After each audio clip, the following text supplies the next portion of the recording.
ஆண்டவராகிய இயேசு கிறிஸ்துவின் விலையேறப்பட்ட பரிசுத்தமுள்ள நாமத்தில் அன்பின் வாழ்த்துக்கள். இந்த காலை நேரத்தில் உங்களை சந்திப்பதில் மகிழ்ச்சி அடைகிறேன். இந்த நாள் உங்களுக்கு ஆசீர்வாதமாய் மாறட்டும். காந்தியடிகள் பதிவு செய்த சில வார்த்தைகள் உண்டு. கிறிஸ்துவின் அன்பையும் கிறிஸ்துவனுடைய சுவாபங்களையும் வெளிப்படுத்தியிருந்தால் இந்தியா என்றோ கிறிஸ்தவ நாடாய் மாறி இருக்கும் என்று அவர் பதிவு செய்தார். பல இடத்தில் நான் வாசித்திருக்கிறேன். 1899 கனம் காந்திஜி அடிகள் அவர்கள் தென்னாப்பிரிக்காவிலிருந்து இந்தியா புறப்பட்ட போது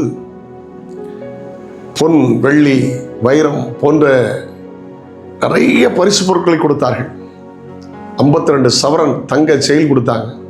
அவர் எல்லாவற்றையும் வாங்கி கடைசியாய் குறிப்பிட்ட காலகட்டங்களில் இந்தியாவிலிருந்து சவுத் ஆப்பிரிக்கா போன தங்கியிருந்த அந்த இந்திய மக்களின் சமூக சேவைக்காக அதை பரிசாய் கொடுத்துவிட்டு ஒன்றும் எடுக்காமல் வந்து விட்டார்.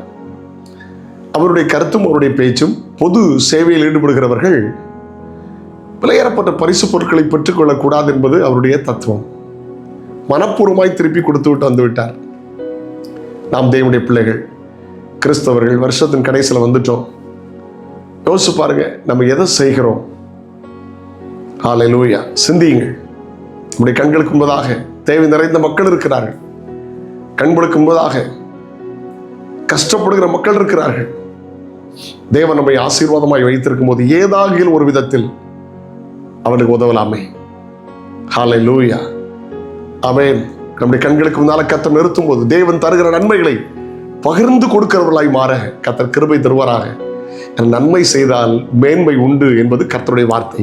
நீங்கள் நன்மை செய்தால் உங்களுக்கு மேன்மை உண்டு. உங்கள் தொழிலில் மேன்மை, குடும்ப வாழ்க்கையில் மேன்மை, கல்வியில் மேன்மை, எல்லாவற்றிலும் மேன்மையை தருவார். அவர் மேன்மைப்படுத்துகிற கர்த்தர். ஹல்லேலூயா. மேன்மையை பெருக பண்ணி திரும்பவும் தேற்றுகிற கர்த்தர். தேவனுடைய வார்த்தையை வாசிக்க கேட்கலாம். யோவான் 15:14. ஆமென். நான் உங்களுக்கு கற்பிக்கிற யாவையும் நீங்கள் செய்வீர்களானால் என் சிநேகிதராயிருப்பீர்கள். என் சிநேகிதராயிருப்பீர்கள். கற்பித்த யாவையும் நீங்கள் செய்வீர்களானால் என் சிநேகிதராயிருப்பீர்கள். ஆமென். ஸ்தோத்திரம். பாருங்க, அவர் எதை போதிச்சாரோ அதுபடி ஒரு காந்திஜி வாழ்ந்து காட்டினார். ஆண்டவர் போதித்தன்படி செய்வோம். எசப்பா உங்களை ஆசீர்வதிப்பார். வசனத்துக்கு நடுங்குகிற உங்களை அவர் நோக்கி பார்ப்பார். இந்த நாள் உங்களுக்கு ஆசீர்வாதமாக இருக்கும். வாய்ப்பு கிடைக்கும் போது உங்களால் ஏன்றதை இயேசுவின் நாமத்தில் மற்றவர்களுக்கு செய்யுங்கள். ஆகாரமாக செய்யுங்க, வஸ்திரமாக செய்யுங்க, சின்ன வேலை வாய்ப்பாய் செய்யுங்க. சூழ்நிலைமை அவங்களுக்கு ஹெல்ப் பாருங்க. நீங்களும் ஆசீர்வாதமாக இருப்பீங்க, அவங்களும் ஆசீர்வாதமாக இருப்பாங்க. ஆயுஸ் நாட்களில் அவர்கள் இயேசுவின் அன்பை மறந்து விட மாட்டார்கள். ஆமென். அநித்தியமான உலகப் பொருட்களினால் ஆத்துமாக்களை ஆதாயம் பண்ணுங்கள்.